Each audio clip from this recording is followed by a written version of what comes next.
All right, so do you guys remember this thing?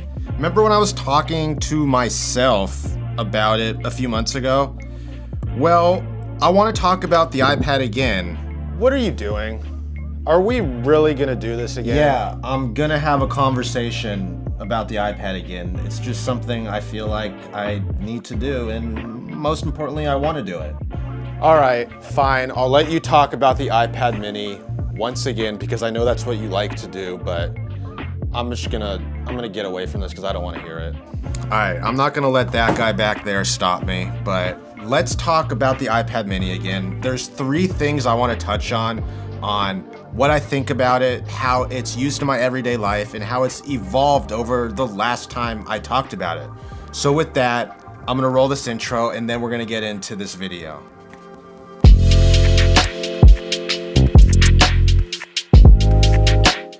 All right, there's 3 things I want to talk about with this iPad that have stayed pretty consistent from the last time I talked about it. The first being portability, the second being productivity, and the third being some things that I think need to change going forward with this 6th generation iPad mini that they may be able to do for the 7th generation.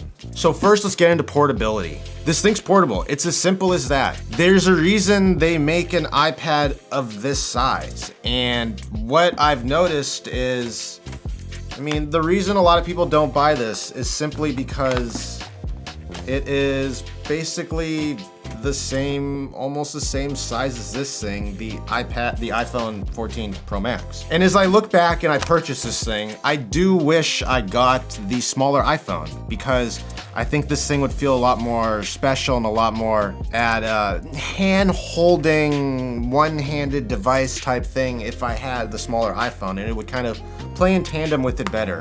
But that's not what I'm here to talk about. I'm here to talk about the portability of this thing. It is a one-hand wonder. I talked about that in the last video. You're able to use it with one hand. It's one hand to be able to touch things and do your to-do list like that. It's one hand to be able to write.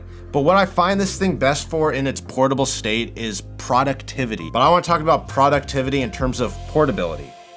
The fact that you can be productive on this thing at this weight, this size, and take it everywhere with you, and you can hold it with one hand, makes it something very special, and it feels like what a tablet should feel like. I have a 12.9-inch iPad. It's over there. I've played with the Air, I've played with the smaller Pro, and every iPad, in my opinion, has a specific reasoning for use. My big iPad I use as a second screen. I also use it when I know I want to draw something in depth on Procreate, or I want to take some animation like you're gonna see in this video and write words out. I do it on there because it's easier to write with, it's easier to use a pen with, and I have more real estate. But when I just had that iPad, as far as an everyday piece of tech that I use in my everyday life, I found myself using it less and less in my everyday life, and more when I had a specific reason to use it. And that's where the portability comes in. The fact that I can take this everywhere with me, the fact that it can fit in my backpack easily, I can throw it on my seat of my car, I can just hold it with me on the side, take it to a coffee shop just holding it like this. It makes it easy, and I use this thing for Notion, I use this thing for taking notes.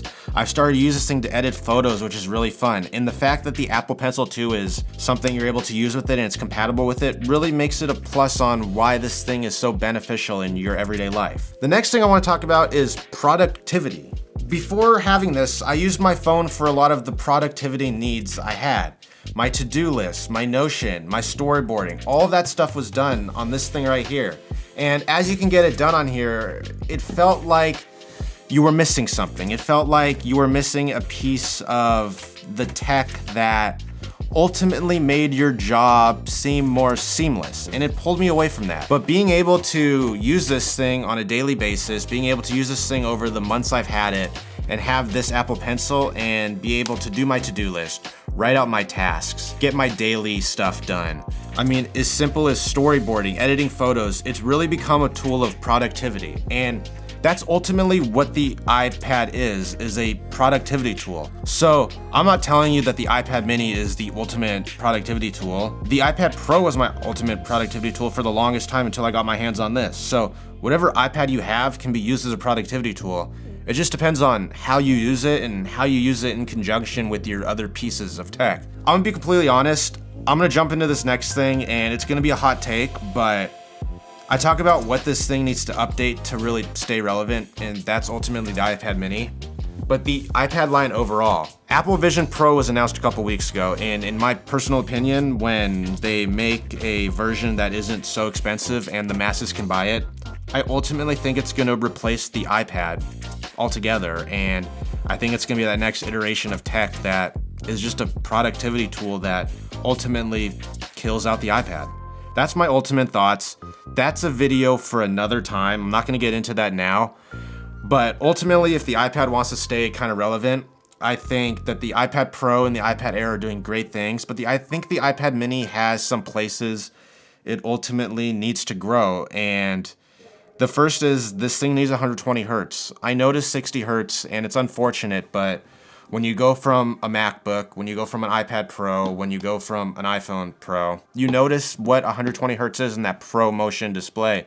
And you notice how that refresh rate really affects the way you look at things. Next up is this thing feels cheap. It looks nice, it feels great, but it also feels cheap. The fact that it feels cheap is when I push on the screen or put a little bit too much pressure, I can see the indent in my hand or the indent in the Apple Pencil. And it's something you notice with the Air too, but I don't notice it with my Pro. And as someone who writes a lot on this thing, types a lot on this thing, and kind of has it down here using it with pressure, I think it's something they need to update and make it feel more of a premium product. I think if they slap $200 more on the MSRP of this thing and call it the iPad Mini Pro, or just a updated 7th gen version, I think it would sell very well because most of the complaints with this thing are the refresh rate, are the build quality, not so much what it can do or what you find it to do.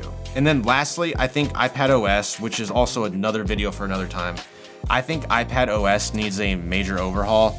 I know that the new beta is out for iPadOS and I've yet to get my hands on that, and I know that'll fix some of my issues, but I think we're thriving in terms of the OS for the iPhone, we're thriving in terms of the OS for the MacBooks. And I'm not saying make it more like a computer, I'm saying make it more like a tablet and take away some of the features the phone has, or take what the phone has and enhance it on a bigger screen and make it more tablet friendly. But that's overall with the iPad. The iPad mini is a phenomenal piece of tech. I love this thing. I use it on my daily basis. And those are just some things I think that can get updated with this thing. But with that, I don't regret this purchase at all. I love this purchase 6 months later. You know that from my last video I did and kind of the videos I've done with this. I mean, your guys' support, that video has over 110K views, which is just mind-blowing to me thinking what 110K people is. But I just wanted to make another video talking about this iPad because it's one of those pieces of tech that I use in my everyday life, and it's something that I just love to talk about. But with that, make sure you hit that like button, hit that subscribe button. I'm trying to get to 10K subscribers by the end of the month, and with your guys' help, we can go there. We can get there. And let me know down in the comments if you want a full video on Apple Vision. I'm thinking about making one. I'm on the fence. I don't know. But I have some thoughts on it. So with that, I'll see you guys in the next one.